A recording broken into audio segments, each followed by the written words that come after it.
இப்போ நம்ம பார்க்க போகிற டிஷ்ஷோட பேர் பாலக் பன்னீர். செய்ய தேவையான பொருட்கள் என்னென்னு பார்த்துட்டு வருவோம்.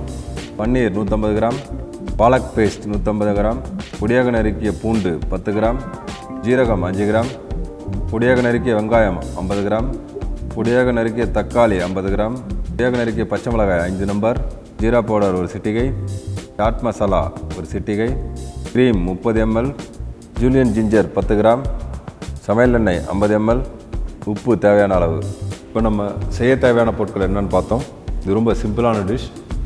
ஃபஸ்ட்டு பாலக்கை நல்லா ஆஞ்சிட்டு கொதிக்கிற தண்ணியில் கொஞ்சம் சர்க்கரை உப்பு போட்டு ஒரு கொதி வந்தவுடனே பாலக்கை அதில் போட்டு ரொம்ப நேரம் பாயில் பண்ணக்கூடாது. அதுவும் ஒரே ஒரு கொதி திருப்பி வடிகட்டி எடுத்துகிட்டு அது நல்லா மிக்சியில் போட்டு பேஸ்ட்டாக அரைச்சி எடுத்து வச்சுக்கிறோம். அது பாலக் பேஸ்ட்டு தனியாக இருக்கணும். அதுக்கப்புறம் நம்ம இதுக்கு மசாலா ரெடி பண்ணுவோம். சின்ன பேன் எடுத்து ஆயில் போட்டுக்கோங்க. ஆயிலில் நம்ம நல்ல பொடியாக நறுக்கி வச்ச பூண்டு, பச்சை மிளகா, வெங்காயம், அது மாதிரி நம்ம ஜீரா தடுக்கா கொடுத்துக்கணும். இது நல்லா கோல்டன் ப்ரௌனாக வதக்கி அதுக்கப்புறம் தக்காளி போடுறோம். தக்காளி போட்டு இதுக்கு கொஞ்சம் ஃப்ளேவரிங்காக நம்ம ஜீரா பவுடர், சாட் மசாலா போடுறோம். இதோட காரம் பார்த்திங்கன்னா உங்களுக்கு அந்த பச்சை மிளகாலேருந்தே வந்துடும் உங்களுக்கு. அதனால் இதோட வதக்கிட்டு கடைசியாக நம்ம அரைச்சி வச்சுருக்கிற பாலக் பேஸ்ட் இதில் போட்டு கொஞ்சம் தண்ணி ஊற்றி அதை கொஞ்சம் லூஸ் பண்ணிக்கணும். அதுக்கப்புறம் சீசனிங் உப்பு அதுக்கு தேவையானதை போட்டுட்டு கடைசியாக கொஞ்சம் க்ரீம் போட்டு அதோட ரிச்னஸை இம்ப்ரூவ் பண்ணிட்டு கடைசியாக சின்ன சின்ன க்யூப்ஸாக விட்டு வச்சுருக்கிற பன்னீர் இதில் போட்டு குக் பண்ணி எடுத்து நம்ம க்ரீம் கார்னிஷ் போட்டு டொமேட்டோ வெஜ்ஜஸ் வச்சு நல்லா கார்னிஷ் பண்ணி பாலக் பன்னீரை சர்வ் பண்ணலாம். இப்போ வாங்க அது பாலக் பன்னீர் எப்படி ரெடி பண்ணுறது அப்படின்றத பற்றி பார்ப்போம். ஒரு சின்ன பேன் எடுத்துக்கிட்டோம். பேனில் கொஞ்சம் ஆயில் நல்லா சூடாகி வரும்போது நம்ம ஆயில் சூடானோன்னு கொஞ்சம் ஜீரா போட்டுக்கிறோம். அதுக்கு அடுத்தது கார்லிக் போட போகிறோம்.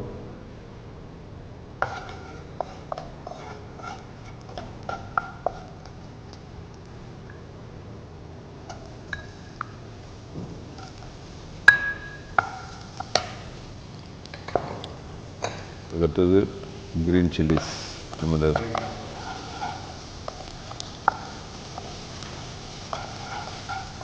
பாருங்கள், இந்த ஜீராவும் கார்லிக்கும் நல்லா வதங்கி அதோட ஃப்ளேவர் வெளியே வர வரைக்கும் வதக்கணும். ஃப்ளேவர் வருது. இப்போ நம்ம காரத்துக்காக நல்லா பொடியாக நறுக்கி வச்சுருக்கிற பச்சை மிளகா தாங்க இது மெயின் காரம். இது நம்ம வேறு எந்த மிளகாத்தூள் எதுவும் போட போகிறதில்ல. பச்சை மிளகாவும் இதில் நல்லா வதங்கி வரணும். இது கூட கொஞ்சம் ஃப்ளேவருக்காக நல்ல ஜூலியனாக வச்சுருக்கிற ஜிஞ்சரையும் சேர்த்து இதோட வதக்குறோம். இது நல்லா வதங்கி வர வரைக்கும் நம்ம அடுத்தது நல்லா சாப் பண்ணி வச்சுருக்கிற வெங்காயம்,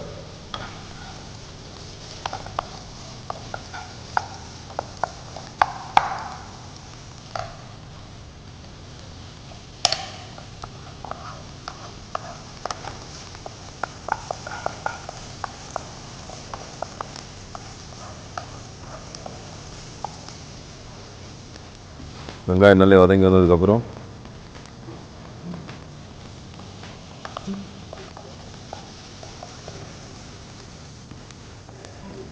ஜீரா பவுடர் ஃப்ளேவருக்காக, அதுக்கு அடுத்தது சாட் மசாலா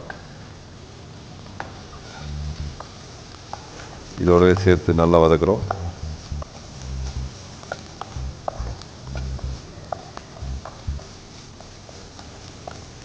நல்லா வெங்காயம் வதங்கி வந்ததுக்கப்புறம் நம்ம ரெடி பண்ணி வச்சுருக்கிற பாலக் பேஸ்ட்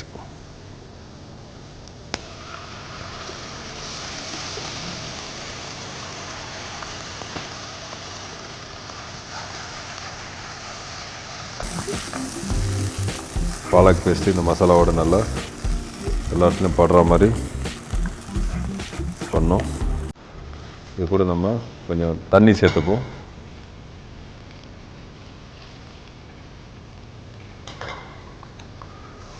தண்ணியோடு உங்களுக்கு தேவையான கன்சிஸ்டன்சியை வர வச்சுக்கணும்.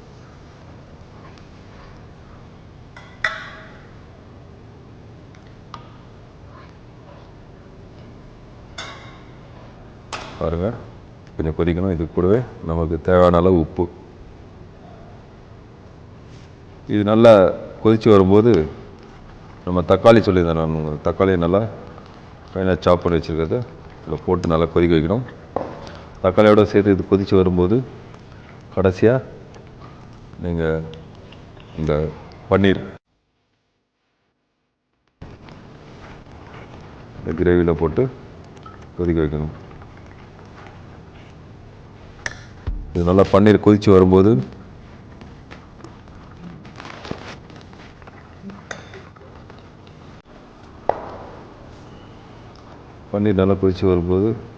க்ரீம் போட்டு ஃபினிஷ் பண்ணிக்கோங்க.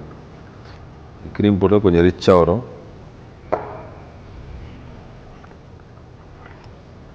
க்ரீமோட பாலக்கு பன்னீர் எல்லாம் ரெடியாகி வருது. இப்போ பாலக் பன்னீர் ரெடியாக இருக்குது. இப்போ நம்ம பாலக் பன்னீர் நல்ல சிம்பிளான மெத்தடில் எப்படி செய்யறது அப்படின்றத பார்த்தோம். பாலக் பன்னீர் ரெடி ஆகிடுச்சு. இதோட பிளேட்டிங் எப்படி அப்படின்றத பற்றி பார்ப்போம். தயாராக இருக்குது. இது மாதிரி ஒரு பவுலில் பன்னீரோடு சேர்த்து பாலக்கையும் பன்னீரையும் சர்வ் பண்ணுவோம்.